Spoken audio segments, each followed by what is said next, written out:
evening and hello and good morning wherever you are to everybody. I welcome you to our, I think it's third or fourth, what is it? Fourth, huh? Fourth lecture in our new series this season. And I'm very much happy to welcome Ida Oberman from California for her lecture. And I'm now very much happy to greet again and welcome Ida Oberman. Ida has already lecturing last year with a wonderful lecture, and now she is doing a follow-up this year about the topic Harnessing Waldorf to Deconstruct Institutional Racism. Ida has a PhD from Stanford University, already done a research about Waldorf education at Stanford University in her PhD work. And she is originally from Holland, and she grew up a part of her life in Germany, in Tübingen, and she has a Waldorf teacher certificate from Stuttgart Hochschule, has been a long time class teacher, and her wonderful main job right now is being head of the Community School for Creative Education in California. And I think she's going to talk about that school too a bit, because it's such a wonderful place. So I'm happy you are here with us, Ida, and it's yours now. Thank you so much, Joost, and thank you all. Give me a minute. Can you see it nicely? Yes. So I'm incredibly grateful to stand on the shoulders of those who have gone before, Christoph and Peter, and now Ioana Viscrianu, because it all is honing into the same thing, I think, which is this critical moment on which we stand at this point. We like to always, at our school and in our larger community, begin with an opening circle, an opening verse. And so I share it with you now. And if you could speak after me in English, call and response. Under me the earth, over me the sky, and here am I. If we were with more time, we would say it in all our languages, and that is what we would do at the one school on which I will build some of my data in the time together, which is focused on harnessing Waldorf education to deconstruct institutional racism. The question first is where we are now. And when I say we, I mean us as a community here in the Zoom and us collectively. And it was so well presented at last Tuesday's gathering. And I just wanted to add, if we go from the individual child closest to our heart, to our larger and then our global community, the spike in mental health struggles of not just the youth, but the children is exponential over the last few years. And I just had a look at the data that over the last 2 years, the increase of suicides of children who are 10 to 14 years old has increased 8%. The children who are 10 to 14 years old, and this is a United States metric, not disaggregated by race or class, which is remarkable and so confirms what we heard last week. Then if we go from the individual child to our public education in the United States, we are continuing to see a spike in segregation. And this is data not from last year when we already spoke about it, or 10 years when some of us have spoken about it, but this is just a couple of months ago that we continue to be more separated. And finally, very important now geopolitically, that we are separated in the United States and maybe also increasingly in other developed countries by political affiliation, and that in the US, the two major parties are Republican and Democrat, that they increasingly, even in terms of literal geography, are separated from each other. And this continues to be of major concern because never have we been more interdependent.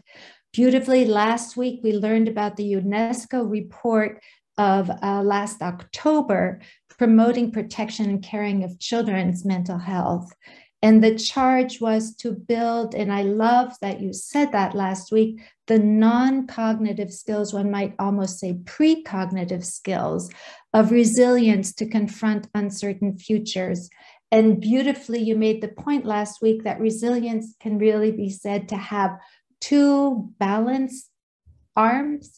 One is resilience to have peace, to have confidence, to have trust. The other is to have courage to act, to step, to lean in and act to affect at this moment uncertain future. So resilience is not passive, just feeling good. It is both strong and action towards impact in our environment for a better future.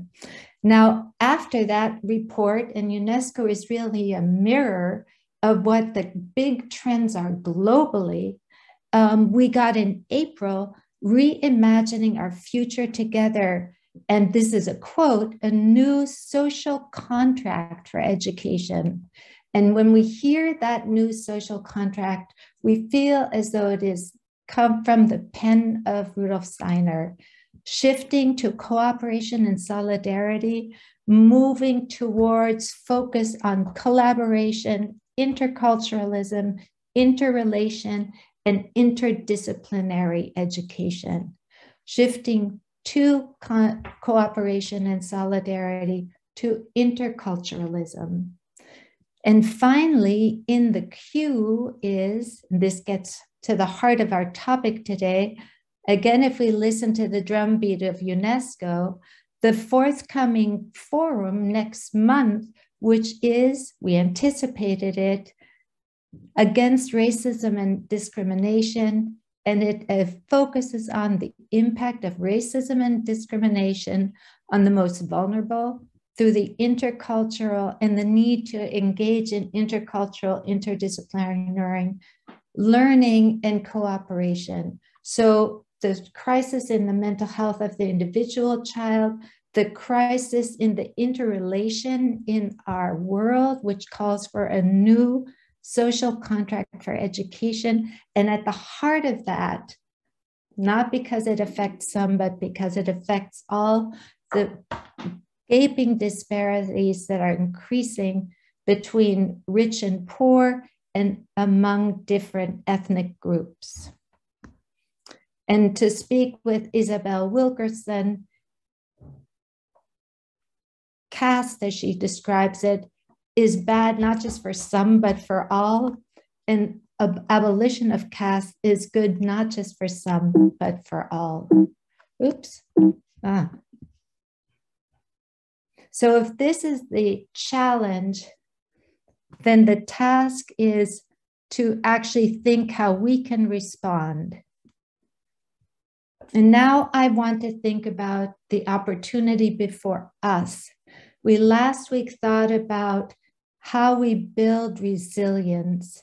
And I want to stand on the shoulders and ask the question, how do we build resilience in a growing intercultural, diverse world where at this moment there are cleavages that are sending us exponentially apart? What does it mean for education if we are to overcome those centrifugal forces and actually build the child to be more integrated in themselves, resting in themselves so they can feel grateful, have faith, and have courage to step forward? Also, how can we bring the class together, the community in the school together, the community together, and with that, our broader world? This is where I want to draw some lessons from community school now with a very specific focus. And it is the focus to think about what is it that we want to affect in the child's learning, ability to learn, by how we set up and engage in their experiences of learning. To put it more clearly, there is now an effort to link intercultural education with brain research. And that is what I'm focusing on today, because the brain research and intercultural education has shown through the work of Zaretta Hammond, whose studies I very much recommend that we all read, titled Culturally Responsive Teaching in the Brain, Promoting Authentic Engagement and Rigor Among Culturally and Linguistically Diverse Students. She did a very interesting thing that she said, we know in terms of brain, the malleability of the brain, the importance to myelinate the brain so that it is encouraged to take risks, that it is encouraged to think creatively, that it is not driven to its reptile brain of freezing, fighting, or shutting down.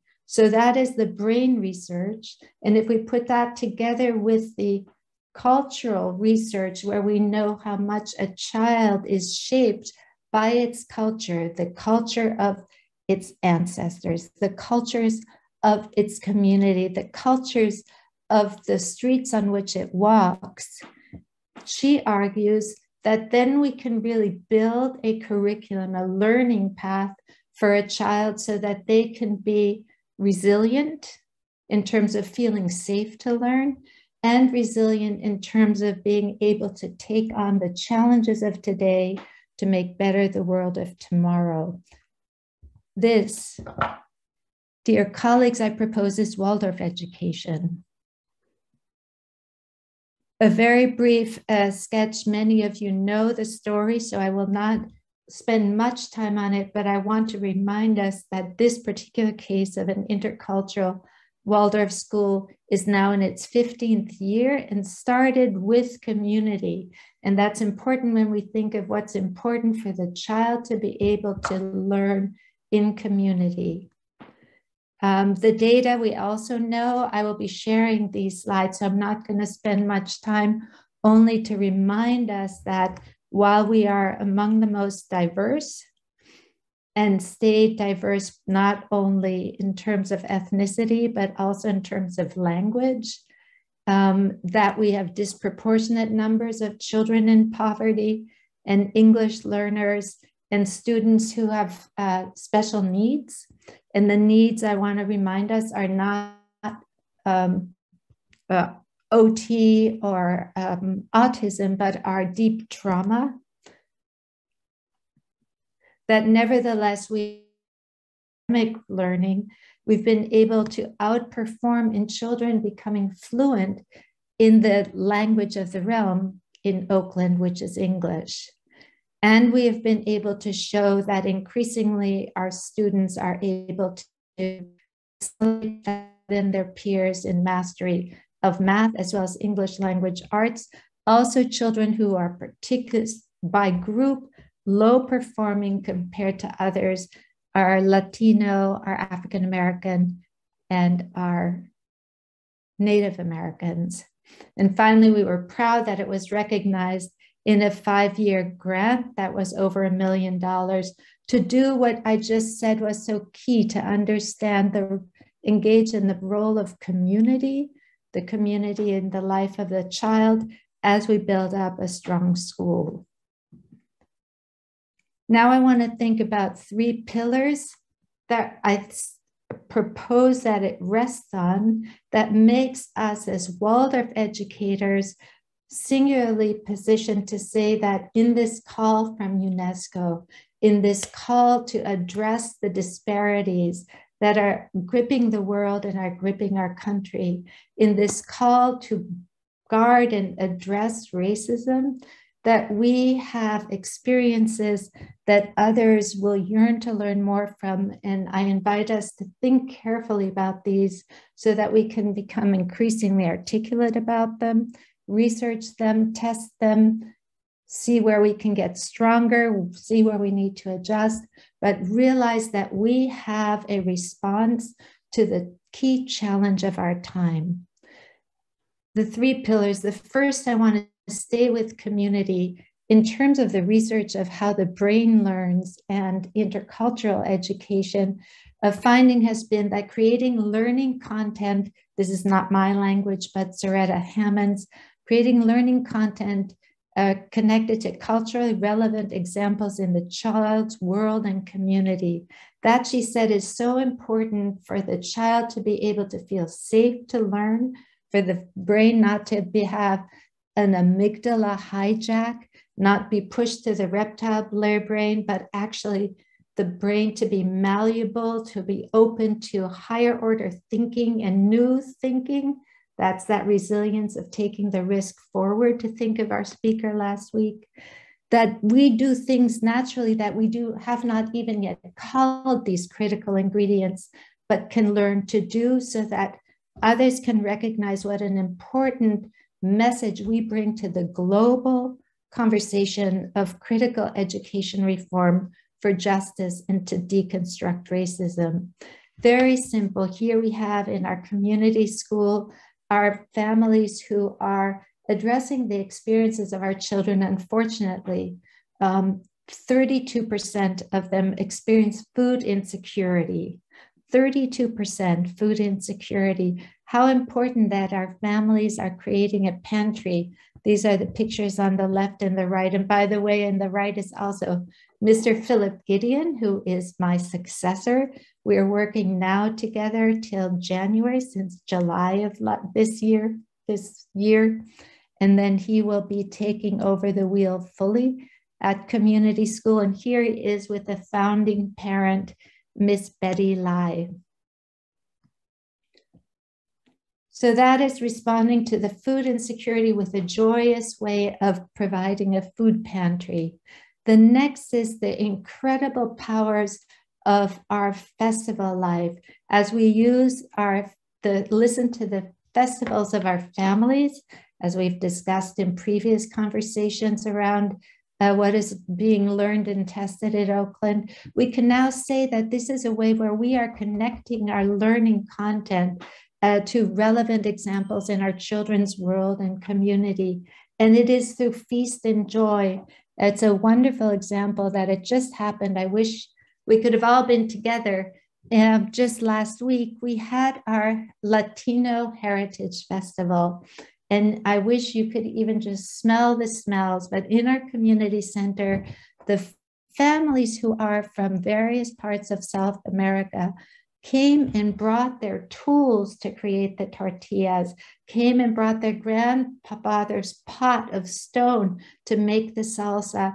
And the children, the whole school, grade by grade, came in, and every child was able to knead the dough, to press it down here on the skillet, and then press down the skillet so that they could make a tortilla. And one parent, when we discussed it at our community meeting with parents that following Thursday, an African-American parent of Malik, an African-American student, the mother said this was Malik's greatest feast, because he could not stop talking about kneading the dough for the tortillas. And this is important. She said, you know, we all live so separate. There is nobody in our community who knows how to make tortillas. But now Malik, who sees tortillas in the store, he knew that he could make a tortilla, and he knew things that others didn't know, that it could be put down on that old skillet, and the salsa in that beautiful bucket made of stone. And he was so joyous. This is the kind of joy that we have tested in Waldorf education for centuries. And it is so important in allowing children otherwise marginalized and separated from each other to come together in joy. He's now closer to Javier, his classmate, whose mother brought the tortilla maker, but he's also stronger in the world, that he knows he can braid these two. This is also now part of his life. He can make tortillas, but he also has a richer world of thinking we can build something bigger and better together. Similarly, we had this beautiful, and Joost remembers, we are very happy that we have a mural outside that we made with the students and the families and the whole community against human trafficking. Here on the left, it is 7 years ago when we all did it together, and the monks came and chanted, and the chief of police stopped the traffic so that we could have a blessing of the mural when it was done. And our community organizers came and spoke, and pastors from different faith traditions said prayers and blessings. And our children were all there at the center celebrating that they had created this beautiful mosaic. On the right, you see it. It's a mosaic of birds flying out of a cage into freedom. And our children were able to, all in their different languages, put messages of hope on the birds. And we explained in ways that was age appropriate why this was a beautiful gesture and celebrating our community. At the bottom, we there also have what's called a 1-800 number, which is a free number for women who are trying to get out of sex trafficking, so that they as a hotline. But it is all in this beautiful mosaic. In these 7 years, there's been no graffiti on it. And now that we marked just last week, 7-year anniversary, the pastors came back and the community leaders came back, and the mosaic artist, who is right next to me on the left, who is now out of college, remarks what an experience for her that something she led 7 years ago is still standing. And this gathering, the pastor here on the right said, it is so beautiful that community school does things not just for its own children, but also for its community. But what we so know is that it is the children that are doing it for the community, and in that way, becoming so much stronger in being connected to learning content in culturally relevant ways that are meaningful to them. One student came to me and said, you know, we often drive by signs and photos and graffiti along the streets, but with this mosaic, I really know what it means, and it gives me such joy. So it's bringing the cultures together in work with parents and community to strengthen the child, also in their ability to excel in stepping into that new space in excelling in learning. Now, a very hard topic, but also we look back when we moved to the area, the human trafficking was horrendous, and along with it, the signs of violence. And we immediately then, and you see a child there on the left, that's 2012, we were walking in demonstration against human trafficking. And Marcos, who is there, is now actually an 8th grader. But when we look now, this is 2022, look what we were able to create with our colleagues. We had just last Saturday, October 1st, a huge community-wide gathering where we all came together and held our elected officials accountable that they need to help end sex trafficking. And here are our students standing there, proud that they helped to demonstrate. And this is a student of ours, and here are our parents. And what it means that the students know that what is their reality outside in the streets is not being ignored. It is not being shunted aside. We go into the community. We have these experiences together. We work for justice. And that is critical in what they write in terms of essays in their classroom. So this is not a boutique or beautified or bourgeois Waldorf strategy, but it is Waldorf at the heart. We're very proud that we had one of the most beautiful signs because our sign has the children's watercolor. And lastly, in terms of the community focus, the bringing the experience of the children into their learning, the vote, we are right now in the middle of an election. how important it is that we have our students who are sensing the pressures of, many of them are mixed immigration status or not immigrations, not undocumented, or have family who are undocumented or are fearful in various ways in terms of their residency in our community, to know your vote and have these lessons with the parents and the children. And in fact, not only did we have this training yesterday, Know Your Vote, which is you are powerful. And even if you don't have the age to vote, you don't have the immigration status to vote, you are, as we say, an influencer. This is how you build resilience in our culturally diverse world, serving kids who are themselves culturally and linguistically diverse and traditionally from marginalized groups. Know your vote. And if it is that you can vote yourself, you can talk to others, you can accompany others to the polls, you can tell them when early voting in person comes, and you know what the ballot looks like. So that's the first pillar, how important the community engagement, bringing it into the heart of school in ways that we've done always in Waldorf education, is such a leverage for dismantling these traditional horrendous structures of inequity. And then the second, so near to our heart, is student-teacher family relationship, partnerships for resilience. Again, this language is not mine, it's Soretta Hammond's, but we know that this is what, of course, we've been done. That's not what we create, that is what we affirm, that is our beginning point. And here we see that Miss Allison with Alina, who we were at her, sadly, his father died and we were at her funeral, and the mother is monolingua Vietnamese.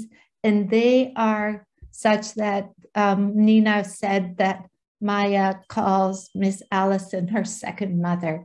And mind you, also in terms of this resilience that is not just feeling good, but being focused to act, this is not just putting an arm around Nina. This is constant love and push. It's constant ensuring that she's in her stretch zone, constantly making that she is challenged to get into her next, that she's building her learning muscle. Learned helplessness, which often can be something we become guilty of because we're so happy to make things feel nice, is actually a real toxin we need to watch out for, because we want to support our children to move forward and to dismantle and improve rather than settle with what is unjust, and as we saw from the UNESCO report, is globally recognized to be pernicious. I should say I was fortunate to go to be part of the first evaluation of urban Waldorf school in 1994 from when I was at Stanford. And I was first moved that they were all singing such beautiful songs and standing in a circle. And Professor Ray Buchetti said, Ray McDermott said, well, you really got to watch out, because white people love nothing more than for Black people to be singing and happy. You got to watch out, because white people like nothing more than to have Black people be singing and happy. And I say that to say it's our charge as harnessing Waldorf to dismantle equity, that feeling happy is not an opiate. It is not you're feeling good, so you're not going to do anything about it. You're not going to be a revolutionary change agent. You are remembering what Steiner taught us, and he's saying you're feeling good so that you can act with force. And the relationship of the students and teachers and family partnership is brought forward when we have the students do their artwork, and the artwork that the child put on their desk when the parents were going to do their crosswalk was adorned by our friend with a little note, "Love you, Dad," because the parents were going to walk through it the afternoon. It's such a sign that they were so proud of their work, understood their father was going to see it and had an opportunity to go deeper with the father in their relationship and pride his work. The festivals, again, here are so critical. We are happy that in the midst of a very rough neighborhood, we've been able to, with the children, actually put drought-resistant plants down that the children were happy with, and then actually harvest these plants and dye them, and then make beautiful colors for painting. And then at the same time, in the entrance to our otherwise rugged environment, make planter boxes where the children were able to put new boxes of greens. And not only using the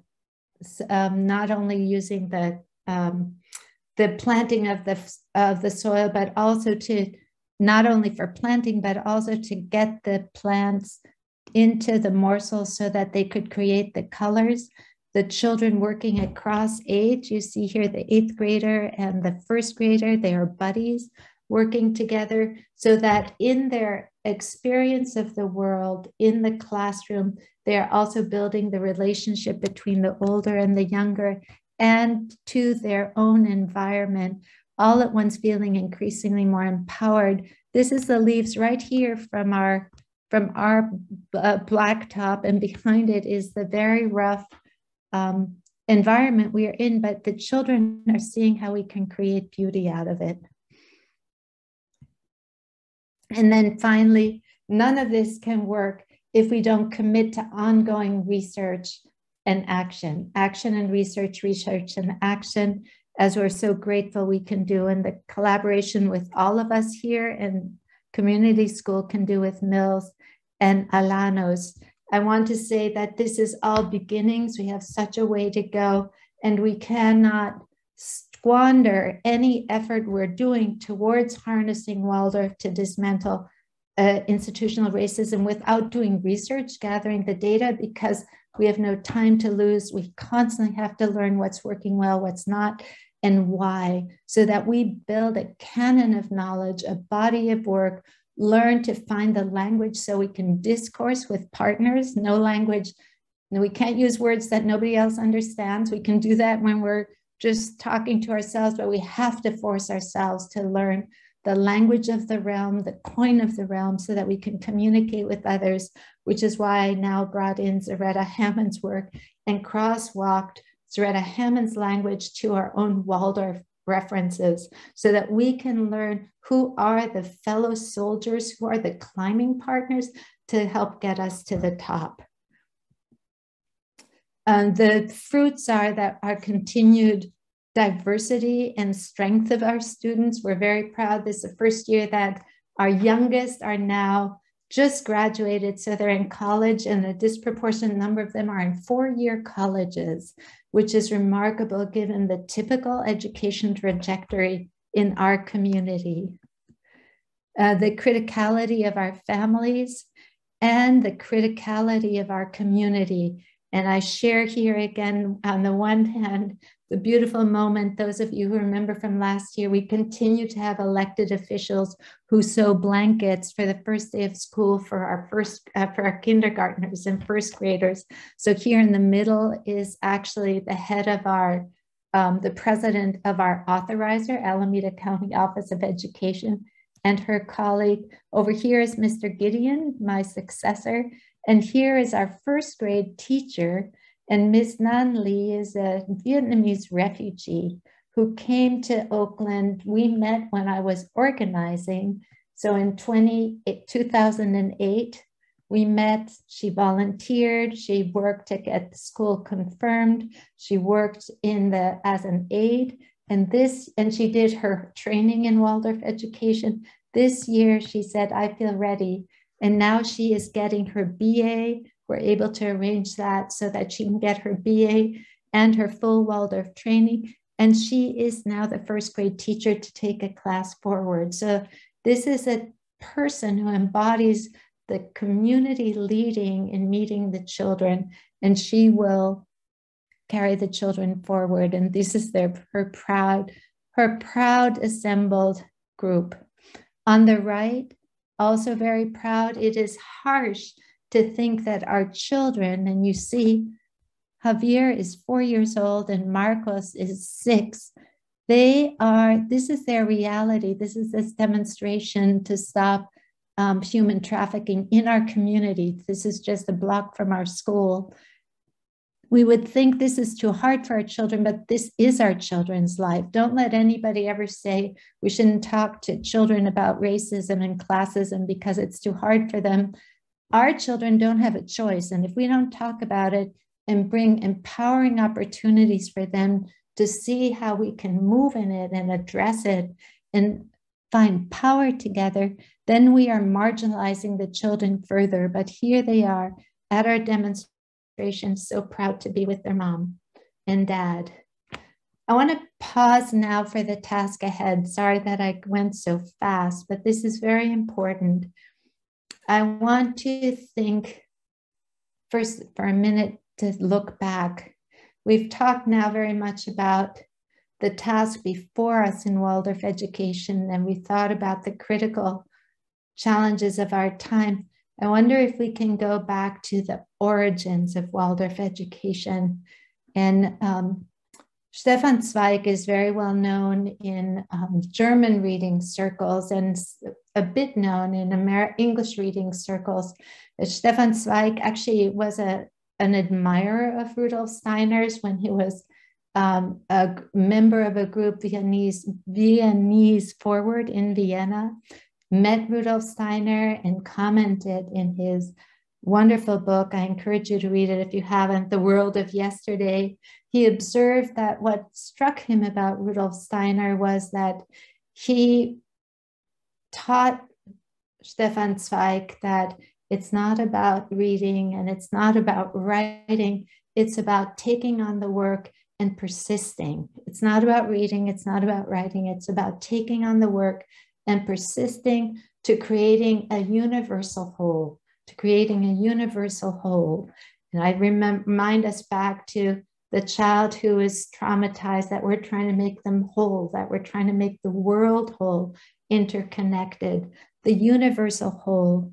Well, he also coined the word Sternstunden der Menschheit, star hours of humanity. And I want us to reflect on star hours in Waldorf education. And if we think of those pivotal moments that determine a course of events in a much larger form and are really dependent on courage and care and focus, then it's the building of the Goetheanum before the first bricks were laid for the first Waldorf school. If we remember that winter 1718, when the front of then the Great War, World War I was so close to Dornach that the bombs could be heard. There were people from 17 countries warring each other at the time, the French, the German, the English, the Dutch, all coming together to create this cathedral for humanity, a oneness where there is an integration of the outer and the inner, a oneness, all coming together despite the centrifugal forces of the greatest war that had ever ravished Europe. The building of the Goetheanums, people from 17 countries building while all was being torn asunder. And then that I propose is a star hour of Waldorf education. It's so informed and inspired the first school. And in fact, one person who was at that front, Manfred Tillmann, was the third grade teacher at the closing of the first Waldorf school in March 30 of 1938. And Martin Tillmann, who had been himself ravished by the experience of the war and had come back and dedicated his next 40 years to being a Waldorf teacher, was of one of the first circle of Rudolf Steiner. It was for him to give the first talk. Why? Because already the first prior 2 years in Stuttgart, the government had not allowed for the Waldorf school to take on new classes. So the youngest class was that 3rd grade. What should he say at this remarkable moment? Steiner had not been dead but a minute, so this could well feel like the end of all. And then if we think that given the forced closure, he could have started by exclaiming, so showing indignation, showing intentions for revenge. Instead, he told a story. And what was his story? His story was of a beautiful tree, and the beautiful tree was tended to by a wise man, and the children would come and get the apples from the tree. And then one day the lightning struck, and there were no more. The tree was bare, and the children came to get some apples from the wise man. And the wise man said, "This tree right now is not bringing more fruit, but you have these apples, and they are seeds in you, and you will take them and you will plant them out in the world. And that is how you will plant forward your Waldorf education." And my friends, I propose that that's such an important image, both the first image of the 17 nations coming together, and then at this next star hour, for it to be taking not a blueprint, not the whole tree, but the seeds to plant in new soil of those children who are going, we do not know where, because we do not know if that brick and mortar Waldorf school will ever be reopened. And with this in mind, I want to propose, are we not now at a star hour? Is this not a Waldorf star hour where we recognize that we too have these seeds in us that we have so nurtured and are so grateful for? And it is our task to plant them in the soil of the needs of today, to be able to meet the great challenges and to lead others forward in a way that will result in trees that do not look exactly like the tree on the hill of Mr. Tittmann's story, but we know the seeds are kernel. And so with that, I want to thank you and ask if there are questions or comments.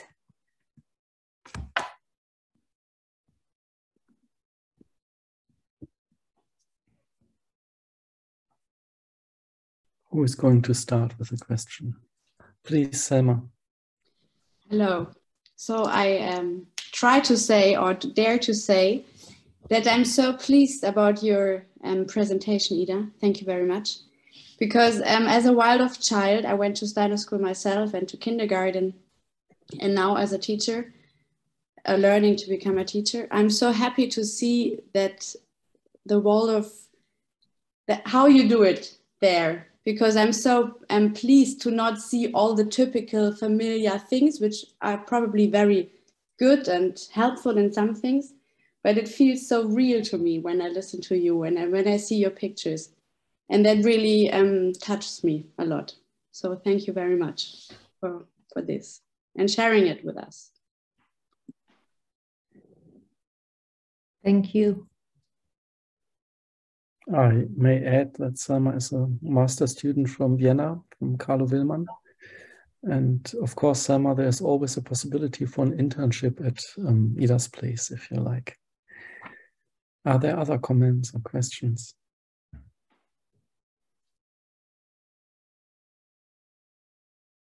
If not, may I ask a question? Yes, please, Ida. Do you find yourself grappling with questions of racism and inequity in your community, where you are looking for ways to think how we respond as Waldorf educators, and whether we should be more in the lead rather than lagging, or is this something that doesn't come up so much?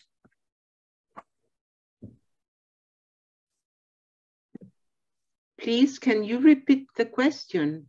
For me, it's not so clear, please. Yes. Are you grappling with questions of racism in your school? Well, I can answer that question here in Lima, Peru. It's a very strong problem about racism and classism. It's very strong, no? And the thing is that the first Waldorf school here was founded by a German people. Please excuse my English is not so good. And then about the years, we now began to feel that it's like a rising, how you said that, making roots here in the country. And yes, but also is for people that can pay that school, but now began to new experience in little in the town in Lima, and Lima is a very crowd city, and trying to get this education for people that families couldn't pay it, no? So it's a new thing, I think the last probably 15 years, but here is a main problem in the country, no? Between Peruvian people, no? Not people that comes from out, Peruvian people, no? And it's a very big problem. And now we are looking at in all this political realm, no? We are now in these years, in this last year, and now it's very strong, this, no? Yes, we have a very big problem here, and at school, yes, teachers have to work with that. We are sure of that, yes. Thank you. And it's very interesting because also in Peru, we have a very rich race mix. We have African descent, no? We have Andean, we have Chinese, we have Japanese. So it's a very rich culture, and you can see it in the food. Is really wow. We have marvelous things about food, but the integration, but it's, I think the last years is is changing. We are in a very fast changing, but it's also with conflicts. Thank you.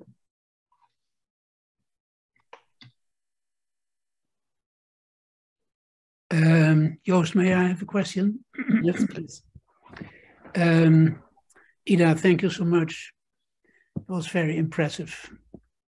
Very impressive. I guess your school is also a Sternstunde, huh? Sternstunde der Menschheit.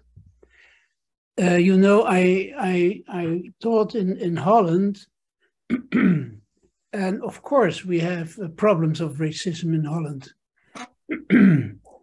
But in our society, it is so strongly segregated that till now we did not find the possibilities to go over that segregation, to get people interested in the Waldorf school, or we are not able to go there.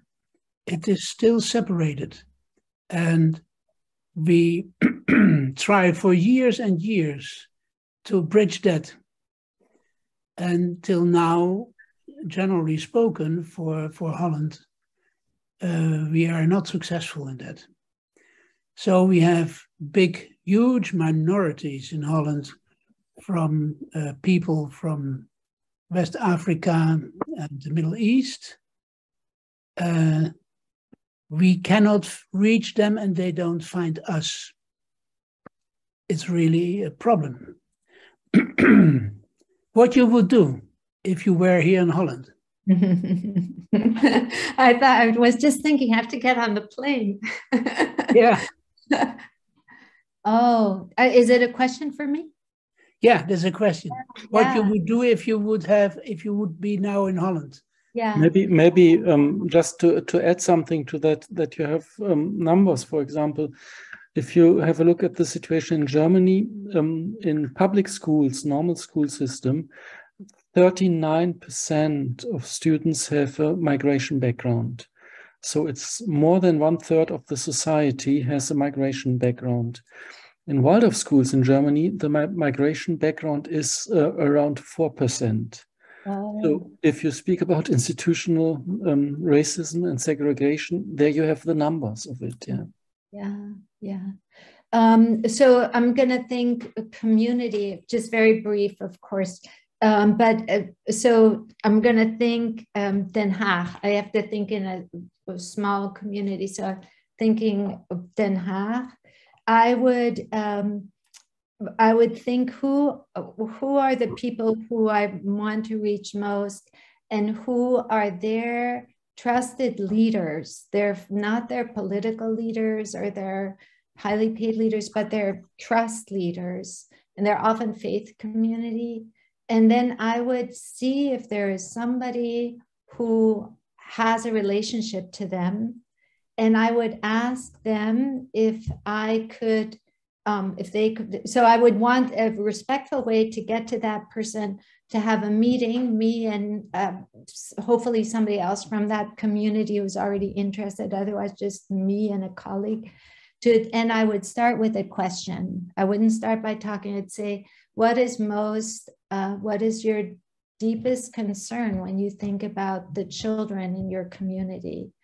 And then I would listen, and then eventually they will start to say things that will allow me to say, that's what we are thinking about too. Can we talk? Because this is what we are doing, and we'd love to see if there's an opportunity where we can collaborate. Is there an event that we can come to? Is there a time when you could come to us? Or is there a time when we could hear from your families and then speak to your families? But I would always start with the trust leaders, and I would start by listening. And it always happens. It always results in relationship, because everybody is so concerned about their children. I think you have to take in account a special situation, the relation of schools and the public school system. So the wonderful opportunity you have in the US is this charter school program. If you imagine there wouldn't be the charter school program, I think it wouldn't have been possible to arrange something like that. You would have need a big funding from the background from somewhere to have a school like that. And this is a special situation you have, that the state provides the money for a school like that. So, and there is no money to pay from the families. And so you can have a Waldorf profile in a public school. And what we have, the segregation, Christoph speaks about, as far as I can say it for Germany, the segregation is that Waldorf is a private school system and not a public school system. And as long as it is a private school system, this is always a problem you struggle with. If there is no external funding, how can you get in families who can't pay the money for the school and so on? So this is something institutional too, which is very difficult to overcome. Yes, thank you. I know you have a strong intercultural Waldorf movement, like the Interkulturelle Waldorfschule Mannheim, and also the one in Berlin. Is that it? I don't know if anybody's in our Zoom, those initiatives, but my understanding is that that's an effort to reach. Yes, but there has to be funding in the background to make schools like that possible. It's not the state who provides. They are not public schools. They are still private schools, but they got money from a third source. And this is the reason they can work like they can, but they do. There's Sven, please. Yeah, I wonder whether it's the schools like that are a bit of the problem. Of course, it's wonderful to be able to point to those schools in Mannheim and Berlin. But the question then needs to be asked, why isn't every Waldorf school like that? So what is it that makes us so white? And the question, why don't people of non-traditional Caucasian white background come to us, is a question only we can answer, really. It reminds me of, I don't know if you know the Calvin and Hobbes cartoon. There is one of a little cartoon strip where Calvin sits on his bed rather sadly, and his dad has come home from school, from a teacher day, and he says, your teacher says that you don't read any of the books in the classroom, and she's worried that you're not progressing with your reading. And I don't understand why she's unhappy with you, because at home you've got all these dinosaur books and you read them all the time. Why don't you read properly at school? And he sort of shrugs his shoulders sadly and says, well, it's because at school they don't have any books about dinosaurs. And I think there is something to be learned from that. We tend to imagine that we bring something and that should be good enough for the world, in the way Christoph pointed to that with his form and content comment that he made in his first lecture. And when you just said, we need to recognize the seeds in us and plant them in the soil of the needs of today's children.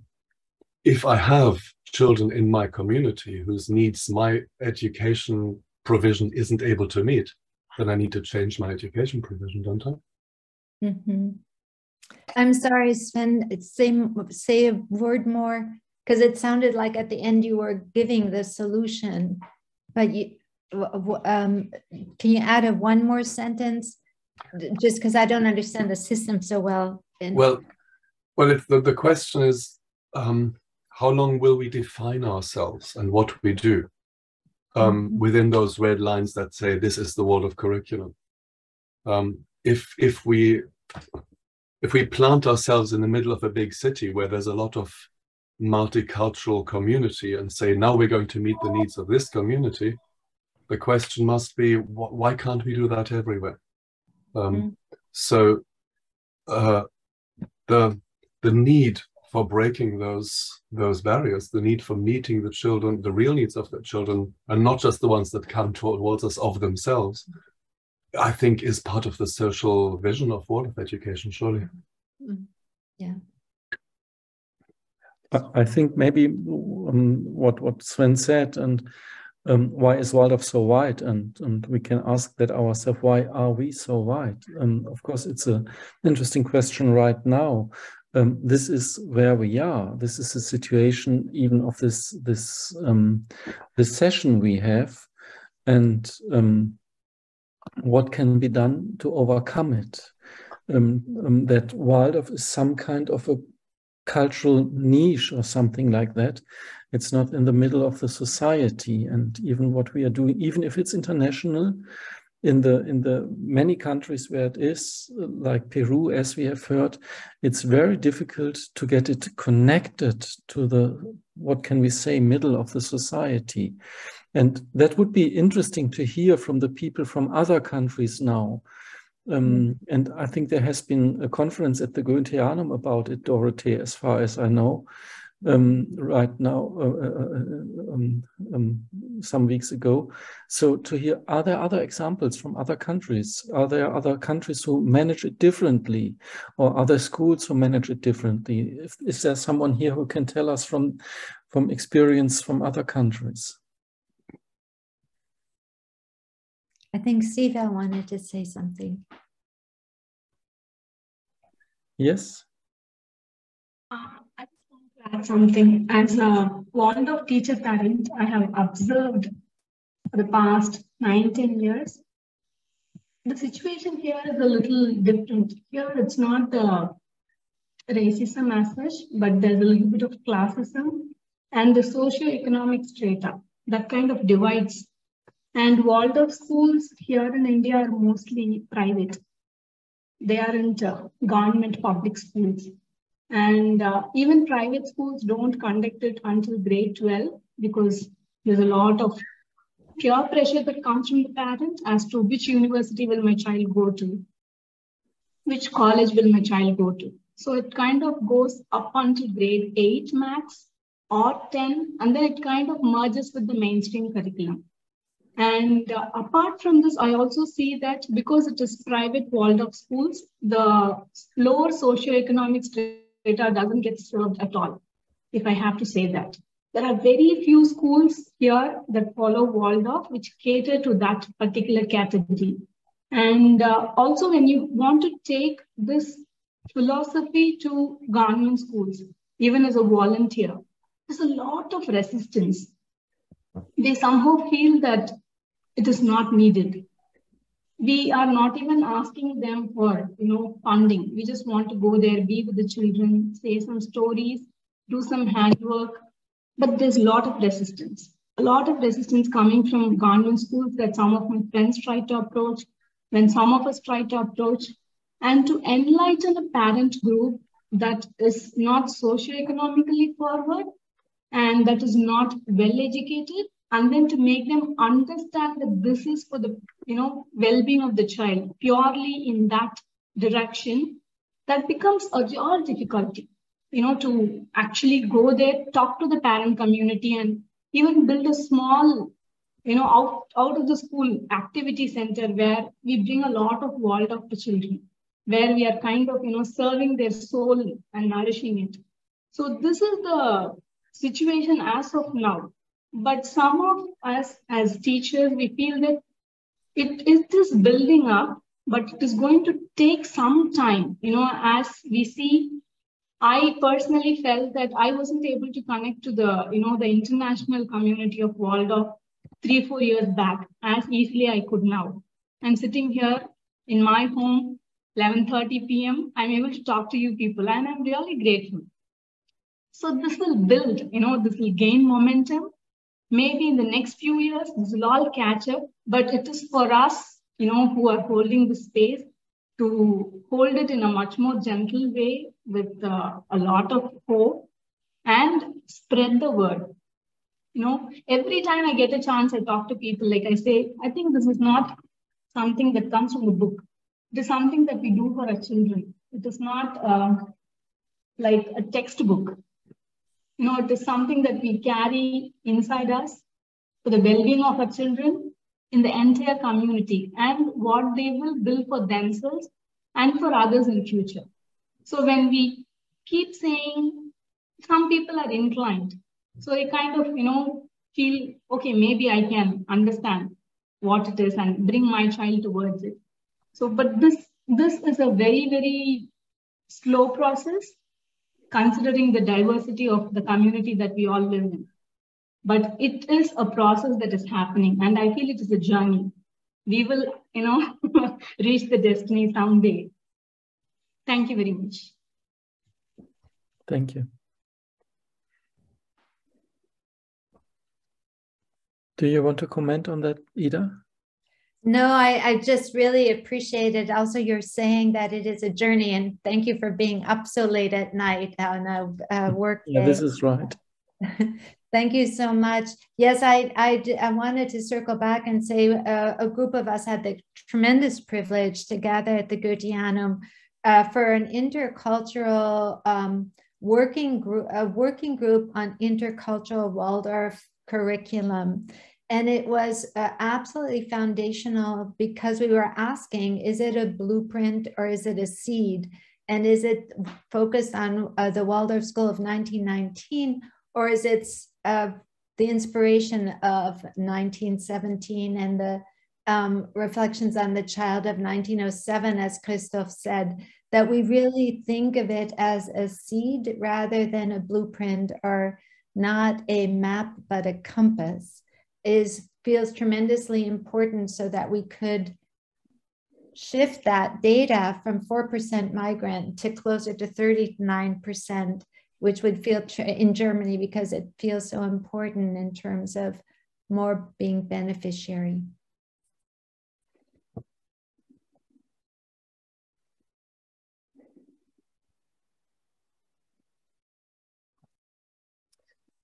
I don't see any more comments and questions.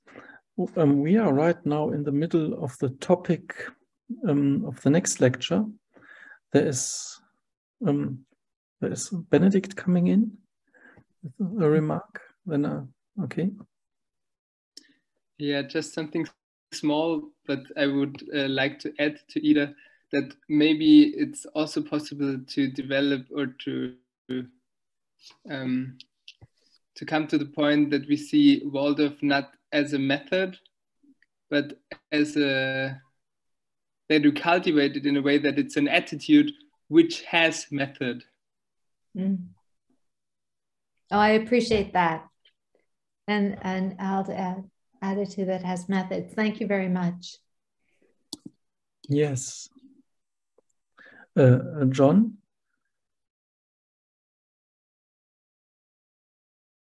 I come back to what Ida said earlier, you know, when you asked her advice,